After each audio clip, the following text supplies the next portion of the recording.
ಆ ಸುಂದರವಾದ ಹಳ್ಳಿಯ ಕೊನೆಯಲ್ಲಿರೋ ಆ ಮನೆಯಲ್ಲಿ ಅವಳು ಕಳೆದ 5 ವರ್ಷಗಳಿಂದ ಒಬ್ಬಳೇ ಬದುಕುತ್ತಿದ್ದಾಳೆ. ಕೇವಲ 35 ವರ್ಷದ ಆ ಹೆಣ್ಣುಮಗಳ ಮನಸ್ಸಿನಲ್ಲಿ ಎಷ್ಟೊಂದು ನೋವು, ಎಷ್ಟೊಂದು ಕತೆಗಳಿರಬಹುದು ಅಲ್ವಾ? ಬನ್ನಿ ಅವಳ ಕತೆಯನ್ನು ಅವಳ ಬಾಯಿಂದಲೇ ಕೇಳೋಣ. ನನ್ನ ಹೆಸರು ಅನುರಾಧ, ಇದು ನನ್ನ ನಿಜವಾದ ಹೆಸರಲ್ಲ. ನನಗಿಲ್ಲಿ 35 ವರ್ಷ. ನನ್ನ 22ನೇ ವಯಸ್ಸಿನಲ್ಲಿ ಒಬ್ಬರನ್ನು ಪ್ರೀತಿಸಿ ಮದುವೆಯಾದೆ. ಮರು ವರ್ಷವೇ ನಮಗೊಂದು ಮುದ್ದಾದ ಹೆಣ್ಣು ಮಗಳು ಹುಟ್ಟಿದಳು. ನಾವಿಬ್ಬರು ಮಂಡ್ಯದ ಹತ್ತಿರ ಒಂದು ಪುಟ್ಟ ಸಂಸಾರ ಹೂಡಿ 5 ವರ್ಷ ತುಂಬಾ ಸುಖವಾಗಿದ್ವಿ. ಆದರೆ ವಿಧಿಯ ಆಟ ಬೇರೆಯೇ ಇತ್ತು. ಒಂದು ದಿನ ಭೀಕರ ಬೈಕ್ ಅಪಘಾತದಲ್ಲಿ ನನ್ನ ಪತಿ ನಮ್ಮನ್ನು ಅಗಲಿ ಹೋದರು. ಇಡೀ ಜಗತ್ತೇ ಶೂನ್ಯವಾದಂತಾಯಿತು. ಮುಂದೇನು ಮಾಡಬೇಕು, ಹೇಗೆ ಬದುಕಬೇಕು ಅಂತಲೇ ತೋಚುತ್ತಿರಲಿಲ್ಲ. ಮತ್ತೊಬ್ಬರನ್ನು ಪ್ರೀತಿಸುವ ಅಥವಾ ಆಲೋಚಿಸುವ ಸ್ಥಿತಿಯಲ್ಲೂ ನಾನಿರಲಿಲ್ಲ. ನನ್ನ ಪತಿ ಒಂದು ಖಾಸಗಿ ಕಂಪನಿಯಲ್ಲಿ ಕೆಲಸ ಮಾಡುತ್ತಿದ್ದರು. ಅವರ ತೀರಿಕೊಂಡ ನಂತರ ಆ ಸಂಸ್ಥೆಯವರು ಮಾನವೀಯತೆಯ ಆಧಾರದ ಮೇಲೆ ನನಗೆ ಅಲ್ಲೇ ಒಂದು ಕೆಲಸ ಕೊಟ್ಟರು. ನಾನು ಕೆಲಸಕ್ಕೆ ಹೋಗಲು ಶುರು ಮಾಡಿದಾಗ ಪತಿಯ ಮನೆಯವರಿಂದ ತೊಂದರೆಗಳು ಶುರುವಾದವು.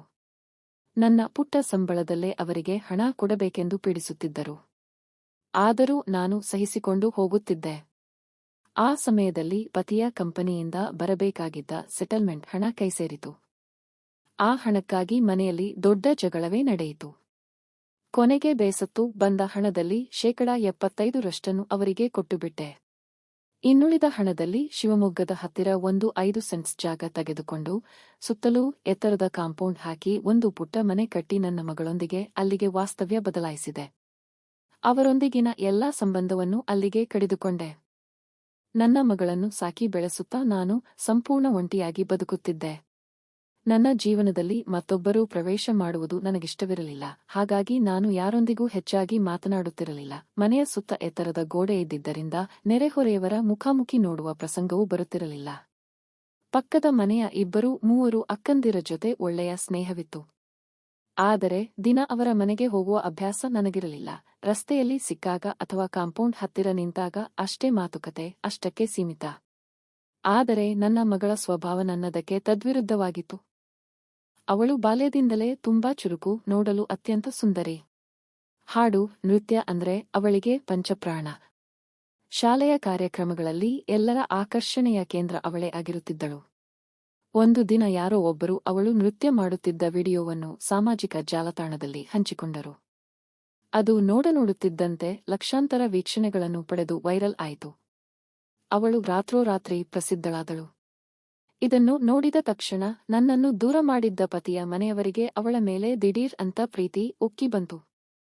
ಅಜ್ಜಿ, ಅತ್ತೆ ಎಲ್ಲರೂ ನಮ್ಮ ಮನೆಗೆ ಹುಡುಕಿಕೊಂಡು ಬಂದು ಅವಳನ್ನು ಮುದ್ದಾಡಲು ಶುರುಮಾಡಿದರು.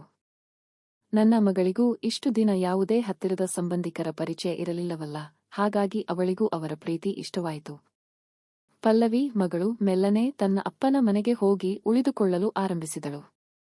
ಅಜ್ಜಿ ತಾತನ ಜೊತೆ ಇರಲು ಅವಳಿಗೆ ತುಂಬಾ ಇಷ್ಟವಾಗುತ್ತಿತ್ತು. ನಾನು ಹೆಚ್ಚು ಹೋಗಬೇಡ ಎಂದು ಹೇಳಿದರೂ ಅವಳು ಕೇಳುತ್ತಿರಲಿಲ್ಲ. ಬಹುಶಃ ಅವಳ ಪ್ರಸಿದ್ಧಿ ಮತ್ತು ಅವಳಿಗೆ ಸಿಗುತ್ತಿದ್ದ ಗೌರವ ನೋಡಿ ಅವರ ಮನಸ್ಸು ಬದಲಾಗಿರಬಹುದು.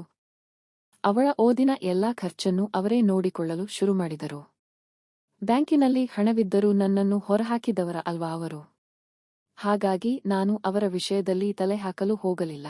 ವಾರದಲ್ಲಿ 4-5 ದಿನ ಅವಳು ಅಲ್ಲೇ ಇರುತ್ತಿದ್ದಳು. ರಜಾದಿನಗಳಲ್ಲಿ ಮಾತ್ರ ನನ್ನ ಬಳಿ ಬರುತ್ತಿದ್ದಳು.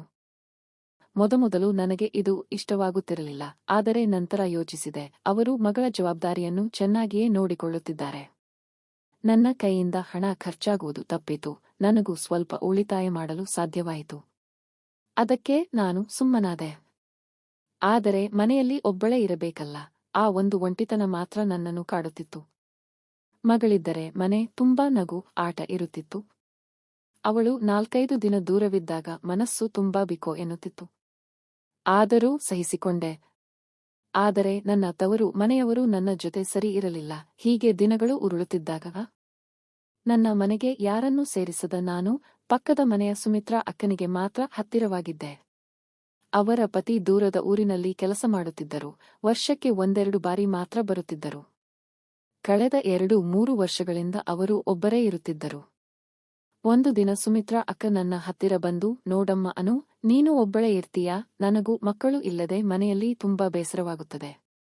ನಿನ್ನ ಮಗಳು ಇಲ್ಲದ ದಿನಗಳಲ್ಲಿ ನಾನು ನಿನ್ನ ಜೊತೆ ಬಂದು ಮಲಗುತ್ತೇನೆ ಅಥವಾ ನೀನೇ ನಮ್ಮ ಮನೆಗೆ ಬಾ ಎಂದರು. ಅಕ್ಕನಿಗೆ 45 ವರ್ಷ ವಯಸ್ಸು.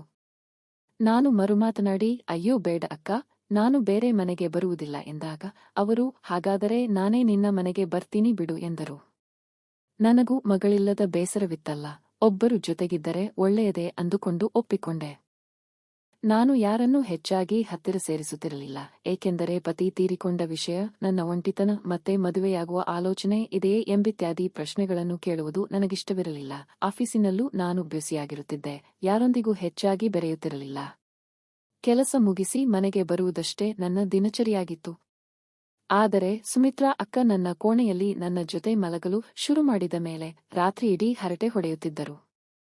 ಒಂದು ದಿನ ಅಕ್ಕ ಕೇಳಿದರು, ಅನು, ಪತಿ ತೀರಿ ಹೋಗಿ ಇಷ್ಟು ವರ್ಷಗಳಾದರೂ ಈ 4 ಗೋಡೆಗಳ ಮಧ್ಯೆ ನಿನ್ನ ಮನಸ್ಸನ್ನು ಹೇಗೆ ಕಟ್ಟಿ ಹಾಕಿದ್ದೀಯಮ್ಮ? ಅಕ್ಕ ಮುಂದುವರಿಸಿ ಹೇಳಿದರು, ನನಗೆ 45 ವರ್ಷವಾಗಿದ್ದರೂ ನನ್ನ ಪತಿ ದೂರವಿದ್ದಾಗ ಅವರ ನೆನಪು ನನ್ನನ್ನು ಬಹುವಾಗಿ ಕಾಡುತ್ತದೆ. ಅವರು ಒಂದೆರಡು ದಿನ ರಜೆಗೆ ಮನೆಗೆ ಬಂದಾಗ ನಾವಿಬ್ಬರು ಕಳೆಯುವ ಆ ಸುಂದರ ಕ್ಷಣಗಳೇ ಬೇರೆ. ನಾವಿಬ್ಬರೂ ಇಂದಿಗೂ ಅಷ್ಟೇ ಪ್ರೀತಿಯಿಂದ ಇದ್ದೇವೆ. ನಾನು ಮುಗುಳ್ನಗುತ್ತಾ, ಅಕ್ಕ, ದಯವಿಟ್ಟು ನನ್ನ ಹತ್ತಿರ ಇಂತಹ ಮಾತುಗಳನ್ನು ಆಡಬೇಡಿ ಎಂದೆ. ಅದಕ್ಕವರು, ಇದೆಲ್ಲ ಪ್ರಕೃತಿ ಸಹಜವಾದ ಸಂಗತಿಗಳಮ್ಮ, ನೀವಿಬ್ಬರು ಪ್ರೀತಿಸಿ ಮದುವೆಯಾದವರು, ನಿಮಗೊಂದು ಮಗುವಿದೆ. ಆ ಹಳೆಯ ಮಧುರ ನೆನಪುಗಳು ನಿನ್ನನ್ನು ಕಾಡುವುದಿಲ್ಲವೇ ಎಂದರು. ಆ ನೆನಪುಗಳು ಇರೋದಕ್ಕೆ ಅಕ್ಕ ನಾನು ಮತ್ತೊಬ್ಬರನ್ನು ನನ್ನ ಬದುಕಿನಲ್ಲಿ ಯೋಚಿಸದೇ ಇರುವುದು ಎಂದೆ. ಅದೆಲ್ಲ ನಿನ್ನ ಭ್ರಮೆ ಅನು. ನಿನಗಿನ್ನೂ ವಯಸ್ಸಿದೆ, ನೀನು ಮತ್ತೊಂದು ಮದುವೆಯಾಗಬಹುದು ಅಥವಾ ನಿನಗೆ ಹೊಂದಿಕೆಯಾಗುವ ಒಬ್ಬ ಒಳ್ಳೆಯ ಸ್ನೇಹಿತನನ್ನು ಹುಡುಕಿಕೊಳ್ಳಬಹುದು. ಇಂದಿನ ಕಾಲದಲ್ಲಿ ಜೊತೆಯಾಗಿ ಬಾಳುವುದು ಹೊಸದೇನಲ್ಲ, ನಿನಗೊಂದು ಒಳ್ಳೆಯ ಆಸರೆ ಬೇಡವೇ ಎಂದರು. ಅಕ್ಕ, ಬೇಡ ಅಕ್ಕ, ಅದೆಲ್ಲ ತುಂಬಾ ರಿಸ್ಕ್, ಮಗಳು ಬೆಳೆಯುತ್ತಿದ್ದಾಳೆ ಎಂದೆ. ಮಗಳು ಬೆಳೆದು ದೊಡ್ಡವಳಾಗಿ ತನ್ನ ದಾರಿ ನೋಡಿಕೊಳ್ಳುತ್ತಾಳೆ. ಕೊನೆಗೆ ನೀನು ವೃದ್ಧೆಯಾದಾಗ ನಿನ್ನನ್ನು ನೋಡಿಕೊಳ್ಳುವವರು ಯಾರು ಎಂದು ಅಕ್ಕ ಪ್ರಶ್ನಿಸಿದರು. ಅಕ್ಕ, ನನ್ನ ಮನಸ್ಸು ಬಂಡೆಯಂತಾಗಿದೆ, ನನಗೆ ಇಂತಹ ವಿಷಯಗಳಲ್ಲಿ ಆಸಕ್ತಿಯೇ ಇಲ್ಲ ಎಂದು ನಾನು ದೃಢವಾಗಿ ಹೇಳಿದೆ. ನನ್ನ ಮಾತು ಕೇಳಿ ಅಕ್ಕ ಜೋರಾಗಿ ನಕ್ಕು, ಮೇಲ್ನೋಟಕ್ಕೆ ಬಂಡೆಯಂತಿರುವ ಭೂಮಿಯ ಆಳದಲ್ಲಿ ಕುದಿಯುವ ಜ್ವಾಲಾಮುಖಿ ಇರುತ್ತದೆ ಅನು. ನಮ್ಮ ಮನಸ್ಸಿನ ಭಾವನೆಗಳು ಅಷ್ಟೇ. ನಾವು ಎಷ್ಟೇ ಕಲ್ಲಿನಂತೆ ನಟಿಸಿದರೂ ಒಳಗಿರುವ ಸುಪ್ತ ಆಸೆಗಳು ಕರಗುವುದಿಲ್ಲ. ಎಂದಾದರೂ ಒಂದು ದಿನ ಆ ಕಲ್ಲು ಜರುಗಿದರೆ ಒಳಗಿರುವ ಭಾವನೆಗಳು ತಾನಾಗಿಯೇ ಹೊರಬರುತ್ತವೆ ಎಂದರು. ಅಯ್ಯೋ ಹೋಗಿ ಅಕ್ಕ, ನೀವೇನೇನೋ ಮಾತಾಡ್ತೀರಾ, ನನಗಂತೂ ಇವೆಲ್ಲ ಯೋಚಿಸೋಕೂ ಆಗಲ್ಲ ಎಂದೆ. ಆಗ ಅವರು, ಮನಸ್ಸಿನ ಆಸೆಗಳನ್ನು ತುಂಬಾ ಹತ್ತಿಕ್ಕಿ ಬದುಕುವ ಹೆಣ್ಣುಮಕ್ಕಳಿಗೆ ಆರೋಗ್ಯದ ಸಮಸ್ಯೆಗಳು ಕಾಡುತ್ತವೆ ಅಂತ ವೈದ್ಯರು ಹೇಳ್ತಾರೆ ಎಂದು ಹೆದರಿಸತೊಡಗಿದರು. ನೀವು ಸಾಮಾಜಿಕ ಜಾಲತಾಣಗಳಲ್ಲಿ ಬರುವ ಲೇಖನಗಳನ್ನು ಓದಿ ಹೀಗೆಲ್ಲ ಮಾತಾಡ್ತಿದ್ದೀರಾ ಎಂದೆ. ಹೌದು, ನಾನು ಓದಿದ್ದೆ, ಆದರೆ ಅದನ್ನು ಒಬ್ಬ ದೊಡ್ಡ ವೈದ್ಯರು ಹೇಳಿದ್ದು ಎಂದರು. ಅಕ್ಕ, ನನಗೆ ಇವೆಲ್ಲದರ ಮೇಲೆ ನಂಬಿಕೆಯಿಲ್ಲ ಅಕ್ಕ, ಸುಮ್ಮನೆ ನೆಮ್ಮದಿಯಾಗಿದ್ದರೆ ಸಾಕು ಎಂದೆ. ಹಾಗೆ ಸುಮ್ಮನೆ ಇರಲು ಸಾಧ್ಯವಿಲ್ಲ ಅನು. ನಿನಗಿನ್ನೂ ಈ ವಯಸ್ಸಿದೆ, ಮುಂದಿನ 20 ವರ್ಷಗಳ ಕಾಲ ಬದುಕನ್ನು ಸಂತೋಷದಿಂದ ಕಳೆಯಬೇಕು. ಮದುವೆಯಾಗದಿದ್ದರೂ ಪರವಾಗಿಲ್ಲ, ನಿನ್ನ ಮನಸ್ಸಿಗೆ ಒಪ್ಪುವ ಒಬ್ಬ ರಹಸ್ಯ ಸ್ನೇಹಿತನನ್ನು ಹುಡುಕಿಕೋ ಎಂದರು. ಬೇಡ ಅಕ್ಕ, ಅದೆಲ್ಲ ನಮಗೆ ಒಗ್ಗದ ವಿಷಯ ಎಂದಾಗ ಅಕ್ಕ ಮೆಲ್ಲನೆ ನನ್ನ ಹತ್ತಿರ ಬಂದು, ನಾನು ಒಂದು ವಿಷಯವನ್ನು ಪರೀಕ್ಷೆ ಮಾಡಿ ನೋಡುತ್ತೇನೆ ಎನ್ನುತ್ತಾ ನನ್ನ ಕೈಯನ್ನು ಗಟ್ಟಿಯಾಗಿ ಹಿಡಿದರು. ಏನು ಮಾಡ್ತಿದ್ದೀರಾ ಅಕ್ಕ ಎಂದು ನಾನು ಗಾಬರಿಯಾದೆ. ನಿನಗೆ ನಿಜವಾಗಿಯೂ ಯಾವುದೇ ಆಸೆಗಳಿಲ್ಲವೇ ಎಂದು ತಿಳಿಯಲು ನನ್ನದೊಂದು ಪುಟ್ಟ ಪರೀಕ್ಷೆ. ಒಂದು ವೇಳೆ ನಿನ್ನ ಮನಸ್ಸು ಒಣ ಮರುಭೂಮಿಯಂತಿದ್ದರೆ ನೀನು ಹೇಳಿದ್ದು ನಿಜ ಎಂದು ಒಪ್ಪಿಕೊಳ್ಳುತ್ತೇನೆ. ಆದರೆ ಒಳಗೊಳಗೆ ಪ್ರೀತಿಯ ಹಂಬಲವಿದ್ದರೆ ನೀನು ಸುಳ್ಳು ಹೇಳುತ್ತಿದ್ದೀಯ ಎಂದರ್ಥ ಎನ್ನುತ್ತಾ ನನ್ನ ಮನಸ್ಸಿನ ತಂತಿಯನ್ನು ಮೀಟಲು ಪ್ರಯತ್ನಿಸಿದರು. ನಾನು ಬೇಡ ಅಕ್ಕ ಎಂದು ತಳ್ಳಲು ಪ್ರಯತ್ನಿಸಿದರೂ ಅವರ ಬಲವಾದ ಒತ್ತಾಯದ ಮುಂದೆ ನನ್ನ ಪ್ರತಿರೋಧ ಕರಗತೊಡಗಿತು. ಅವರ ಆ ಪ್ರೀತಿಯ ಸ್ಪರ್ಶ ನನ್ನಲ್ಲಿ ಏನೋ ಒಂದು ಹೊಸ ಸಂಚಲನವನ್ನು ಉಂಟುಮಾಡಿತು. ನಾನು ನನ್ನ ಮನಸ್ಸನ್ನು ಎಷ್ಟೇ ಕಠಿಣಗೊಳಿಸಲು ಪ್ರಯತ್ನಿಸಿದರೂ ನನ್ನ ಆಲೋಚನೆಗಳು ನನ್ನ ಮಧುಚಂದ್ರದ ದಿನಗಳತ್ತ ಓಡಿದವು. ಅಕ್ಕನ ಆ ರಹಸ್ಯ ಪರೀಕ್ಷೆಗೆ ನನ್ನ ಮೌನವೇ ಸಮ್ಮತಿಯಾಯಿತು.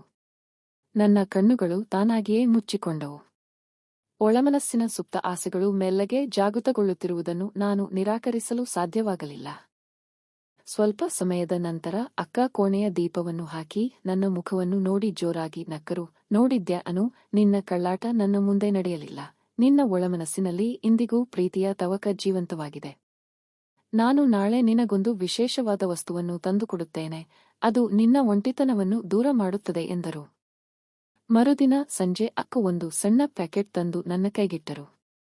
ಅದನ್ನು ಬಿಚ್ಚಿ ನೋಡಿದ ನನಗೆ ಆಶ್ಚರ್ಯ ಮತ್ತು ಗಾಬರಿಯಾಯಿತು. ಅದರಲ್ಲಿ ಮಹಿಳೆಯರ ಒಂಟಿತನವನ್ನು ದೂರ ಮಾಡುವ ಕೆಲವು ಆಧುನಿಕ ತಾಂತ್ರಿಕ ಸಾಧನಗಳಿದ್ದವು. ಅಯ್ಯೋ ಅಕ್ಕ, ಇದೆಲ್ಲ ಏನಿದು? ನನಗೆ ಇವುಗಳನ್ನು ನೋಡಿದರೆ ಹೆದರಿಕೆಯಾಗುತ್ತದೆ ಎಂದೆ. ಹೆದರಬೇಡ ಅನು, ಇವೆಲ್ಲವನ್ನು ಸ್ವಚ್ಛಗೊಳಿಸಿಯೇ ತಂದಿದ್ದೇನೆ. ಇಂದಿನ ಆಧುನಿಕ ಯುಗದಲ್ಲಿ ಮಹಿಳೆಯರು ತಮ್ಮ ಒಂಟಿತನವನ್ನು ನೀಗಿಸಿಕೊಳ್ಳಲು ಇವುಗಳನ್ನು ಬಳಸುತ್ತಾರೆ. ಇದರಿಂದ ನಿನಗೆ ಯಾವುದೇ ತೊಂದರೆಯಾಗುವುದಿಲ್ಲ ಎಂದು ಅದರ ಬಳಕೆಯ ವಿಧಾನವನ್ನು ವಿವರಿಸಿದರು. ಅಕ್ಕನ ಮಾತನ್ನು ಮೀರಲು ಸಾಧ್ಯವಾಗದೆ ನಾನು ಆ ವಸ್ತುಗಳನ್ನು ಬಳಸಲು ಶುರುಮಾಡಿದೆ. ಅದು ನನ್ನ ದೈಹಿಕ ಮತ್ತು ಮಾನಸಿಕ ಸ್ಥಿತಿಯಲ್ಲಿ ದೊಡ್ಡ ಬದಲಾವಣೆಯನ್ನು ತಂದಿತು. ನನ್ನಲ್ಲಿ ಹೊಸದೊಂದು ಚೈತನ್ಯ ಮೂಡಿದಂತಾಯಿತು. ಆ ವಸ್ತುಗಳ ಬಳಕೆಯ ನಂತರ ನನ್ನ ಯೋಚನಾ ಲಹರಿಯೇ ಬದಲಾಯಿತು. ದಿನ ಸಂಜೆ ಕೆಲಸ ಮುಗಿಸಿ ಬಂದ ಮೇಲೆ ಕಾಂಪೌಂಡ್ ಹತ್ತಿರ ನಿಂತು ರಸ್ತೆಯಲ್ಲಿ ಹೋಗುವ ಬರುವ ಪುರುಷರನ್ನು ಗಮನಿಸುವುದು ನನ್ನ ಹೊಸ ಹವ್ಯಾಸವಾಯಿತು. ಮೊದಲೆಲ್ಲ ಯಾರ ಮುಖವನ್ನು ನೋಡದ ನಾನು ಈಗ ಬೈಕಿನಲ್ಲಿ ಹೋಗುವ ಯುವಕರನ್ನು ನೋಡಿ ನಗಲು ಶುರುಮಾಡಿದೆ. ನನ್ನ ಮನಸ್ಸಿನಲ್ಲಿ ಅರಿಯದ ಹಂಬಲವೊಂದು ಚಿಗುರೊಡೆದಿತ್ತು. ಕಳೆದ ವಾರ ಸಂಜೆ ನಾನು ಹಾಗೆ ಕಾಂಪೌಂಡ್ ಹತ್ತಿರ ನಿಂತಿದ್ದಾಗ ನಮ್ಮದೇ ಗಲ್ಲಿಯ ಕೊನೆಯಲ್ಲಿದ್ದ ದಿನ ಜಿಮ್ ಮುಗಿಸಿ ಬರುತ್ತಿದ್ದ ಒಬ್ಬ ಸುಂದರ ಯುವಕ ನನ್ನನ್ನು ನೋಡಿ ತನ್ನ ಬೈಕ್ ನಿಲ್ಲಿಸಿದ. ಅವನು ಗೇಟ್ ಹತ್ತಿರ ಬಂದು, ಅಕ್ಕ, ನಿಮ್ಮ ಹೆಸರೇನು? ಮೊದಲೆಲ್ಲ ಯಾರ ಜೊತೆಯೂ ಮಾತನಾಡುತ್ತಿರಲಿಲ್ಲ, ಈಗ ತುಂಬಾ ದಿನಗಳಿಂದ ಗಮನಿಸುತ್ತಿದ್ದೇನೆ. ನನ್ನನ್ನು ನೋಡಿ ನಗುತ್ತೀರಾ, ಅದಕ್ಕೆ ಮಾತನಾಡಿಸೋಣ ಅಂತ ಬಂದೆ ಎಂದನು. ನನಗೂ ಅವನ ಚಟುವಟಿಕೆಗಳೂ ಇಷ್ಟವಾಗಿದ್ದರಿಂದ ಮಾತನಾಡಿಸಿದೆ. ಅವನು ತುಂಬಾ ಬಾಯಾರಿಕೆಯಾಗಿದೆ, ಸ್ವಲ್ಪ ನೀರು ಸಿಗುತ್ತವು ಎಂದು ಕೇಳಿದಾಗ ಸುತ್ತಲೂ ಕತ್ತಲಾಗುತ್ತಿರುವುದನ್ನು ಗಮನಿಸಿ ಯಾರೂ ಇಲ್ಲದ್ದನ್ನು ಖಚಿತಪಡಿಸಿಕೊಂಡು ಅವನನ್ನು ಮನೆ ಒಳಗಡೆ ಕರೆದುಕೊಂಡೆ. ಆದರೆ ಮನೆ ಒಳಗೆ ಬಂದ ತಕ್ಷಣ ಪರಿಸ್ಥಿತಿಯೇ ಬದಲಾಯಿತು. ನನ್ನ ಒಳಮನಸ್ಸಿನ ತವಕ ಮತ್ತು ಅವನ ತಾರುಣ್ಯದ ಆವೇಶ ಒಂದಾಗಿ ಜಗತ್ತನ್ನೇ ಮರೆತು ನಾವಿಬ್ಬರೂ ಆ ಗಡಿಯನ್ನು ದಾಟಿಬಿಟ್ವಿ. ಮುಂದಾಗುವ ತೊಂದರೆಗಳ ಬಗ್ಗೆ ಆ ಕ್ಷಣದಲ್ಲಿ ನಾನು ಯೋಚಿಸಲೇ ಇಲ್ಲ. ನಾವು ಆ ಕ್ಷಣಗಳಲ್ಲಿದ್ದಾಗ ಇದ್ದಕ್ಕಿದ್ದಂತೆ ಮನೆಯ ಡೋರ್ ಬೆಲ್ ಬಾರಿಸಿತು. ನಾನು ಗಾಬರಿಯಿಂದ ಹೋಗಿ ಬಾಗಿಲು ತೆರೆದಾಗ ಎದುರಿಗೆ ಸುಮಿತ್ರಾ ಅಕ್ಕ ನಿಂತಿದ್ದರು. ಒಳಗೆ ಬಂದ ಅಕ್ಕನಿಗೆ ಅಲ್ಲಿ ನಡೆದಿದ್ದ ವಿಷಯ ತಕ್ಷಣವೇ ಅರ್ಥವಾಯಿತು. ಅವರು ಆ ಯುವಕನನ್ನು ಚೆನ್ನಾಗಿ ಬಲ್ಲವರಾಗಿದ್ದರು. ಅಕ್ಕ ಅವನನ್ನು ನೋಡಿ, ನೋಡು ತಮ್ಮ, ಇಲ್ಲಿಗೆ ಬಂದ ವಿಷಯ ಯಾರಿಗೂ ತಿಳಿಯಬಾರದು. ಹುಷಾರಾಗಿ ಮನೆಗೆ ಹೋಗು ಎಂದು ಅವನನ್ನು ಕಳುಹಿಸಿಕೊಟ್ಟರು. ಅವನು ಹೋದ ನಂತರ ನಾನು ತಪ್ಪಿತಸ್ಥ ಭಾವನೆಯಿಂದ ತಲೆ ತಗ್ಗಿಸಿ ನಿಂತಾಗ ಅಕ್ಕ ಜೋರಾಗಿ ನಕ್ಕು, ನೋಡಮ್ಮ ಅನು, ನೀನು ತುಂಬಾ ಜಾಣೆ. ಈ ಯುವಕನ ಮೇಲೆ ನನಗೂ ಕಣ್ಣಿತ್ತು. ಈಗ ನಾವಿಬ್ಬರೂ ಸೇರಿ ಇವನನ್ನು ಬಳಸಿಕೊಳ್ಳಬಹುದು. ಇನ್ನು ಮುಂದೆ ನಮ್ಮಿಬ್ಬರ ಬದುಕು ತುಂಬಾ ರಂಗಾಗಿರುತ್ತದೆ ಎಂದು ಒಂದು ಆಘಾತಕಾರಿ ಪ್ಲಾನ್ ಮಾಡತೊಡಗಿದರು. ಅಕ್ಕ ಮುಂದುವರಿದು, ನನ್ನ ಮನೆಯಲ್ಲಾದರೆ ನೆರೆಹೊರೆಯವರ ಕಣ್ಣಿರುತ್ತದೆ. ಆದರೆ ನಿನ್ನ ಮನೆಗೆ ನೇರವಾಗಿ ರಸ್ತೆಯಿಂದಲೇ ದಾರಿಯಿರುವುದರಿಂದ ಯಾರೂ ಅನುಮಾನ ಪಡುವುದಿಲ್ಲ. ನಾನು ಸಾಮಾಜಿಕ ಜಾಲತಾಣದಲ್ಲಿ ಪರಿಚಯವಿರುವ ಇನ್ನೂ ಕೆಲವು ಸ್ನೇಹಿತರನ್ನು ಇಲ್ಲಿಗೆ ಕರೆಯಿಸುತ್ತೇನೆ. ನಾವಿಬ್ಬರೂ ಸೇರಿ ಮಜಾ ಮಾಡೋಣ ಎನ್ನುತ್ತಿದ್ದಾರೆ. ಈಗ ನನಗೆ ತುಂಬಾ ಭಯ ಮತ್ತು ಪಶ್ಚಾತ್ತಾಪವಾಗುತ್ತಿದೆ. ಅಕ್ಕನನ್ನು ಎದುರು ಹಾಕಿಕೊಳ್ಳಲು ಆಗುತ್ತಿಲ್ಲ. ಹಾಗಂತ ಅವರು ಹೇಳಿದ ಹಾದಿಯಲ್ಲಿ ಸಾಗಲು ನನ್ನ ಮನಸ್ಸು ಒಪ್ಪುತ್ತಿಲ್ಲ. ಆರಂಭದ ಆ ಒಂದು ತಪ್ಪು ಈಗ ನನ್ನ ಇಡೀ ಜೀವನವನ್ನೇ ಅಪಾಯಕ್ಕೆ ತಳ್ಳುವ ಮುನ್ಸೂಚನೆ ನೀಡುತ್ತಿದೆ. ಈ ಸುಳಿಯಿಂದ ನಾನು ಹೇಗೆ ಹೊರಬರಬೇಕು ಎಂದು ತಿಳಿಯುತ್ತಿಲ್ಲ.